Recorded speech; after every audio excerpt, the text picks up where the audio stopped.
오늘 이 말씀을 중심으로 극단적 생존의 몸부림을 선택하기 전에, 극단적 생존의 몸부림을 선택하기 전에라는 제목으로 함께 말씀을 나누도록 하겠습니다. 영화 배트맨 시리즈 중에 가장 잘 만들었다고 평가받는 이 작품이 크리스토퍼 놀란 감독의 다크나이트입니다. 다크나이트. 이 다크나이트에 보면 아주 인사이트 있는 장면들이 이제 종종 나오는데, 그 중에 하나가 이 조커가 고담시에 흐르는 강 위에 두 척의 배에 이제 테러 위협을 가하는 장면입니다. 자, 고담시에 흐르는 강 위에 두 척의 배가 가다가 서로 이제 엔진이 꺼졌습니다. 한쪽 배는 시민들이 그 고담시에 이 강을 건너서 출퇴근을 하는 배였고, 한밤중에 가는, 또 다른 쪽의 배는 한밤중에 죄수들을 다른 곳으로 이송하는 배였습니다. 여기는 경찰과 또 교도관들이 탔죠.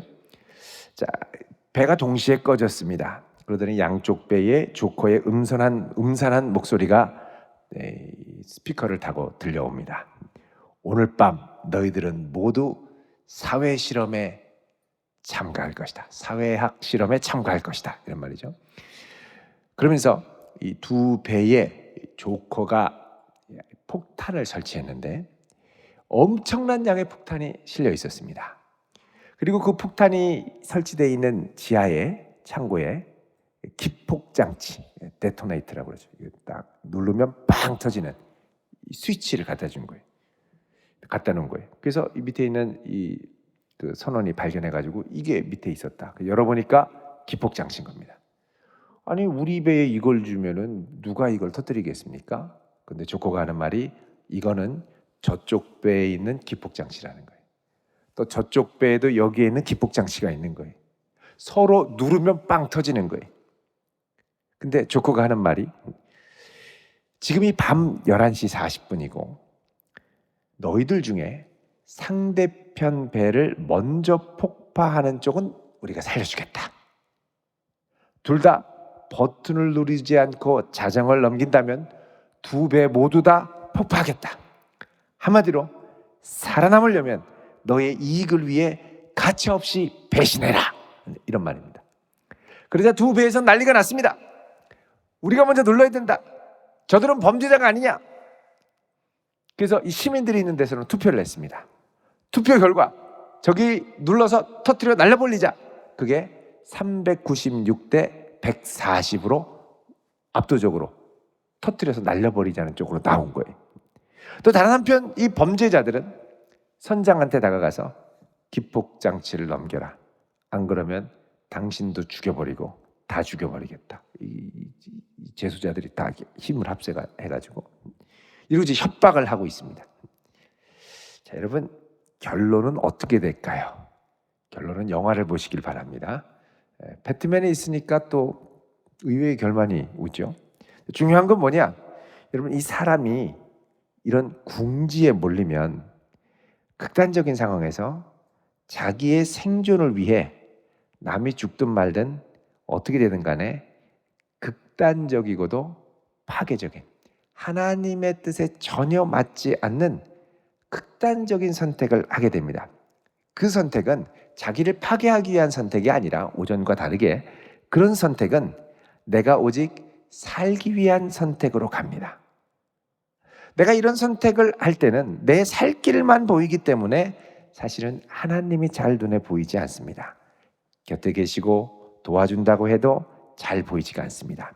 오늘 본문에 나오는 롯과 그의 두 딸이 이런 상황이었죠. 자, 오늘 본문 말씀 30절 같이 읽겠습니다. 시작. 롯이 소알에 거주하기를 두려워하여 두 딸과 함께 소알에서 나와 산에 올라가 거주하되 그 두 딸과 함께 불에 거주하였더니 아멘.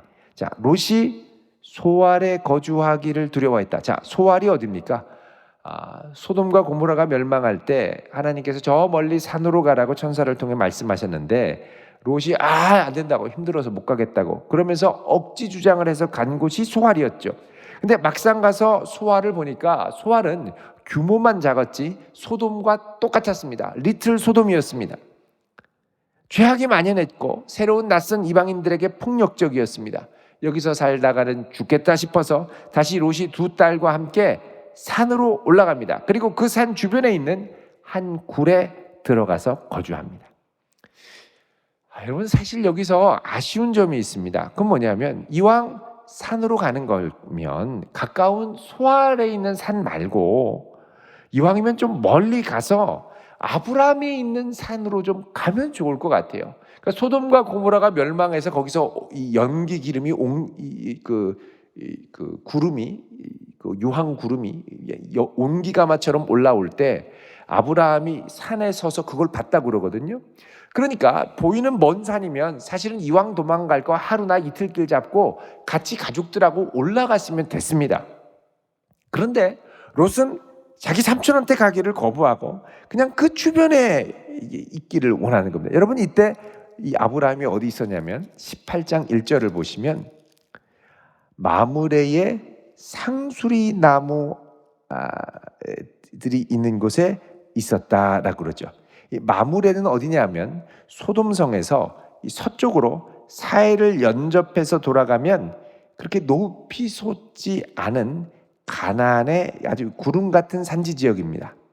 그러니까 아브라함이 19장 27절에 보시면요, 19장 27절에 아브라함이 아침 일찍 일어나서 여호와 앞에 있던 곳에 이르러 소돔과 고모라와 온 지역을 향하여 눈을 들어보니 연기가 옹기가마의 연기같이 치솟음을 보았더라. 그러니까 가시거리 안에 있는 곳이죠.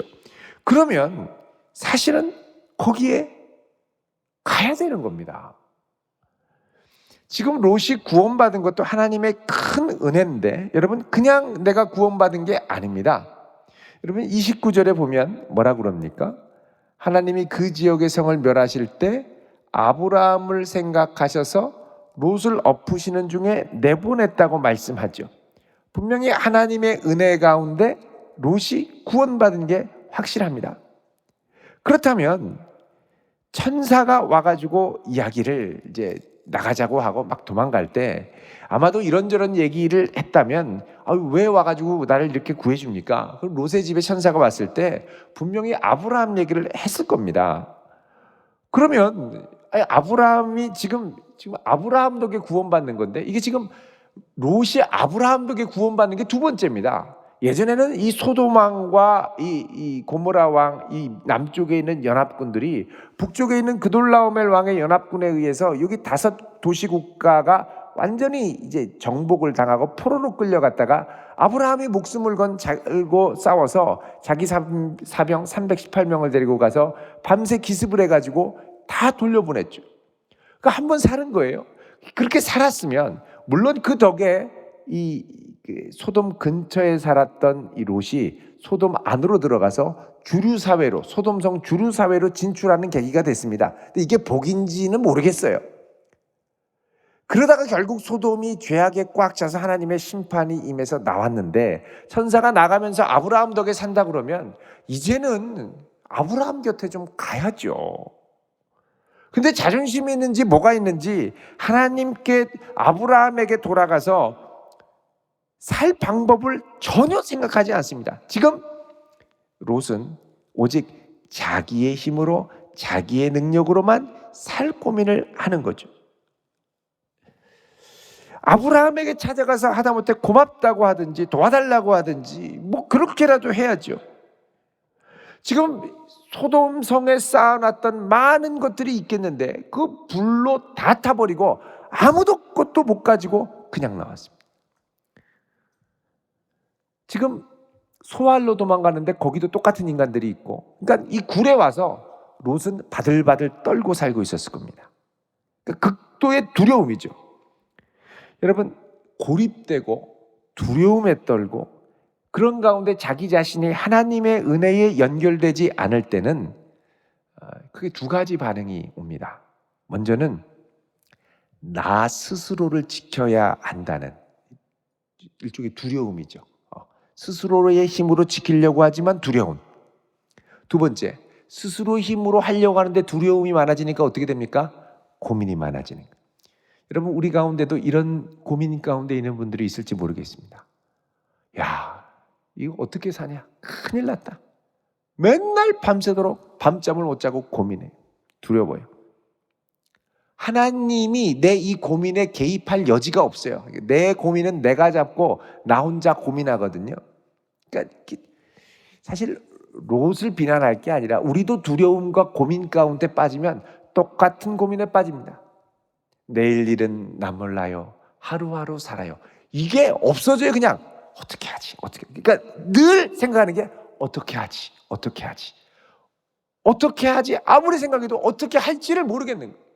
아무리 어떻게 하지? 뭐 답이 나옵니까 사실?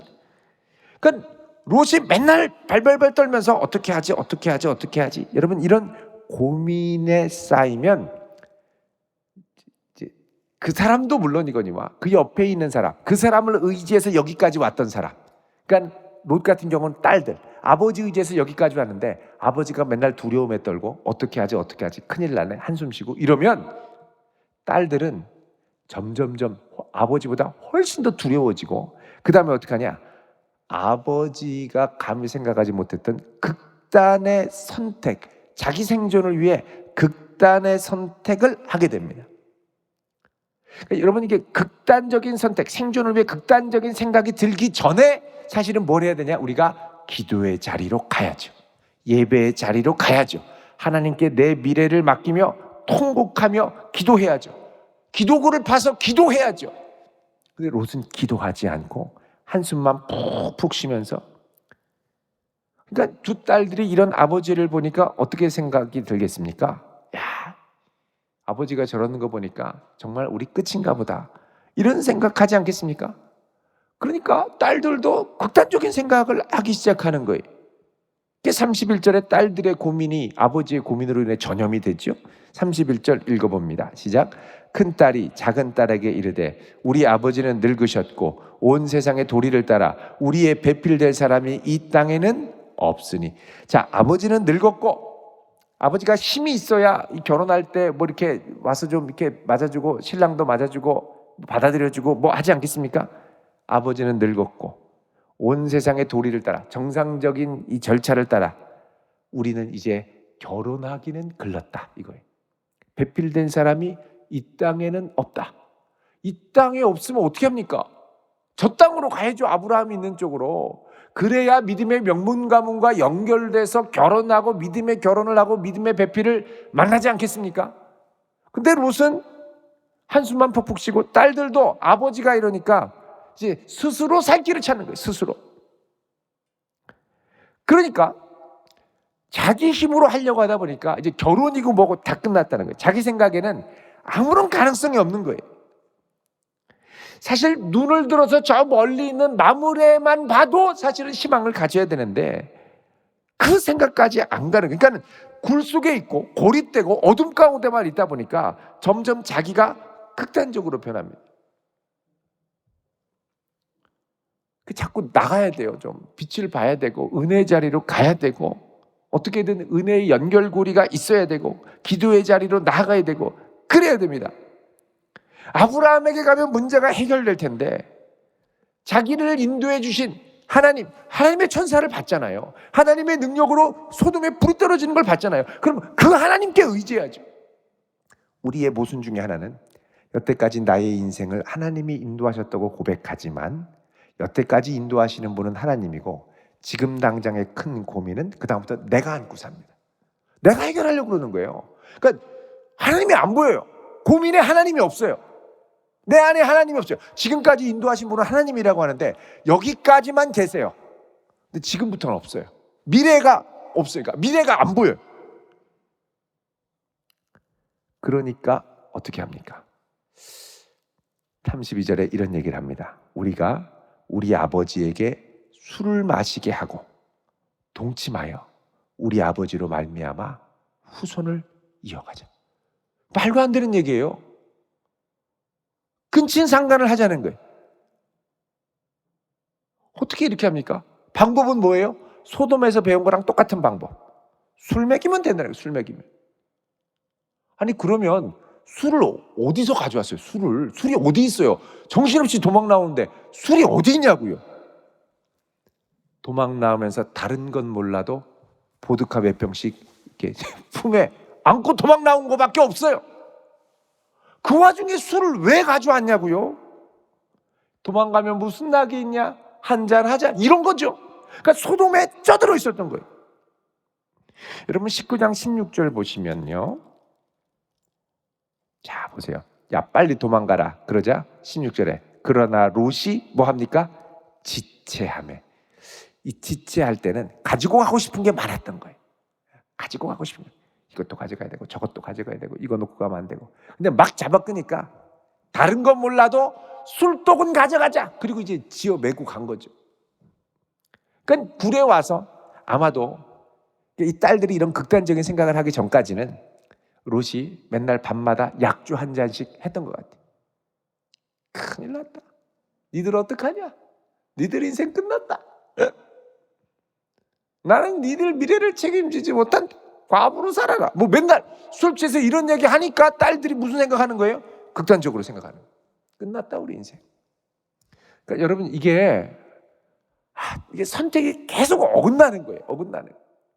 다시 눈을 들어 만물의 상수리 나무를 보고 아브라함에게로 돌아가야 되는데 자기 힘으로 어떻게 하려고 하다가 안 되니까, 그러니까 딸들이 술 먹일 생각을 한 건 아버지는 이럴 때 술 먹자 그러면 좋아한다는 걸 아는 거예요. 그리고 아버지한테 한번 술이 들어가서 기분이 좋아지면 삐뚤어져서 정신, 필름이 거의 끊길 때까지 먹는다는 것도 안 거예요. 그러니까 어떻게 해요? 딸들이 아버지 필름 끊어질 때까지 먹이는 거죠. 그러니까 여러분 사람이 필름 끊어질 때까지 먹는 건 거의 인사불성이 되는 건데 이게 처음부터 그렇게 안 되죠. 다른 말로 하면 예전에 롯이 이렇게까지 많이 마셔봤다는 거예요. 그러니까 그 생각을 하죠. 아버지를 알고 이 정도 되면 아버지의 술버릇도 아는 거죠. 그리고 아버지 하나도 몰라. 다음날 되면 야 내가 뭐라고 그랬냐? 뭐 이러는 거죠.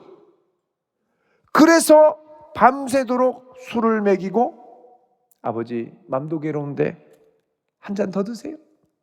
한 잔 더 드세요. 근데 나중에 이제 필름이 끊어질 때까지 가니까 그때 동침을 한 겁니다. 33절에 그 밤에 그들이 아버지에게 술을 마시게 하고, 그러니까 할 때는 협동 공격을 한 거예요. 큰딸 작은딸 같이. 언니도 한 잔, 나도 한 잔, 아빠도 한 잔. 그러니까 술잔이 돌아가야 취합니다. 돌아가야 취하는, 같이 취하는.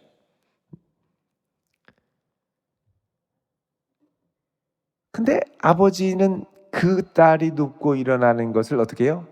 깨닫지 못하였더라. 술 조심해야 됩니다. 알지도 못한 채 죄 짓습니다. 취하지 말라고 그랬지 먹지 말라고 그랬나요? 그럼 먹으면 안 취할 사람 있으면 나오보라고 하세요.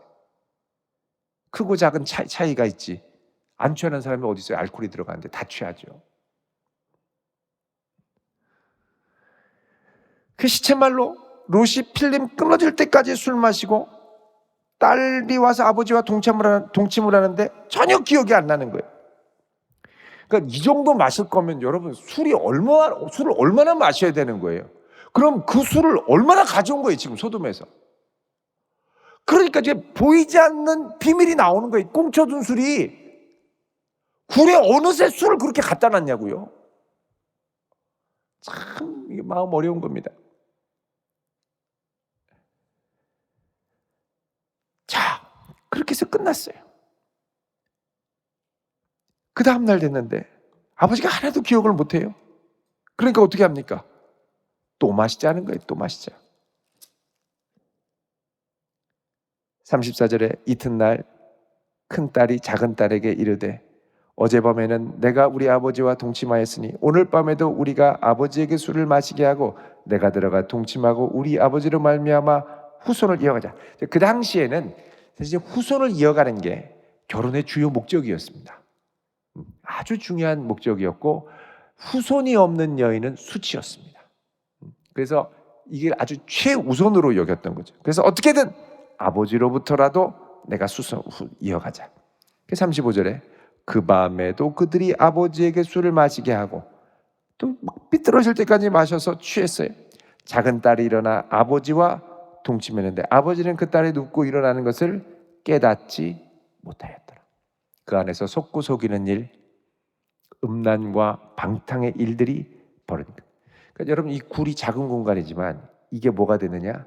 생지옥이 됐습니다. 두세 사람이 주의 이름으로 모여서 주님을 찾으면 그곳에 천국이 임하지만, 주님을 제거하고 내가 내 생존의 극단적인 선택을 하며 서로를 잡아당기고 미혹할 때 거기는 생지옥이 이루어지게 됩니다. 결국 삶의 현장에 롯은 하나님의 크신 은혜가 두 번이나 임했음에도 불구하고 그 은혜를 내 삶으로 끌어오지 못하고 그것을 생지옥으로 만들어버립니다. 그래서 큰딸이 아들을 낳아서 37절에 뭐라고 그랬습니까? 모압. 이게 뭐라고 하는 이게 이제 전치사인데, 모압은 모라는 전치사, from입니다. 어디로부터. 그리고 압은 아버지에게서 온 겁니다. 그러니까 모압은 뭐냐? 아버지에게서 온 자손이라는 거예요. 아버지로부터 온 족속. 근친상간입니다. 그 다음에 두 번째는 또 작은 딸이 아들을 낳는데 이 뭐냐? 벤암미입니다. 벤암미. 암미는 백성, 친족 이런 뜻이고, 벤은 아들입니다. 아들. 그러니까 벤암미는 친족의 아들 이런 거죠. 아버지의 아들. 결국 이들이 나중에 모압과 암몬 자손을 이뤄서 어떻게 되느냐? 이스라엘을 괴롭히는 족속들이 됩니다. 이게 아브라함의 후손들을 괴롭히는 족속이 되는 거예요. 여러분, 우리는 극단적인 코너에 몰릴 때 죄악을 내 삶에 끌어와서라도 나의 생존을 위해 선택을 하려고 하는 유혹에 휩싸일 수 있습니다. 어떤 일이 있더라도 극단적인 생존, 나만의 생존을 위한 선택은 여러분 단호하게 거부하시길 바랍니다. 그 유혹이 올 때 정말 이거라도 해야 될 것 같지만 그거라도 하기 전에 기도의 자리로 나와 무릎을 꿇을 수 있길 바랍니다. 주님의 은혜가 여태까지 나를 인도하셨다면 왜 이 영역에서는 그분의 은혜가 흘러들어오지 않는 것입니까? 그분의 은혜가 여기에도 흘러들어올 수 있도록 그곳에서 하늘문을 여는 성도 될 수 있기를 바랍니다. 주님 주신 은혜를 저 구석에 처박아 두지 말고 내 삶, 이 제일 어둡고 암울한 이곳에도 연결될 수 있도록 여러분 기도하며 은혜를 구할 수 있기를 바랍니다. 주께서 오셔서 우리의 현장에 아름다운 천국을 이루어 가실 수 있기를 우리 주님의 이름으로 축원드립니다. 기도하겠습니다. 거룩하신 아버지 하나님, 참으로 어렵고 힘들어가는 오늘날의 이 세대 풍족 가운데 저희들 생존을 위한 극단의 몸부림을 택하기 전에 주의 은혜를 구하는 자가 되게 하옵소서. 저희들의 연약함을 아시는 주님, 주님께서 온 땅을 다스리시고 온 땅을 통치하시는 전능하신 하나님이실진데 왜 우리가 지금까지 인도하신 하나님은 인정하면서도 앞으로도 이끌어 가실 하나님을 인정하지 못하는 것입니까? 주여 구하오니 임하여 주시옵소서. 예수님의 이름으로 기도하옵나이다. 아멘.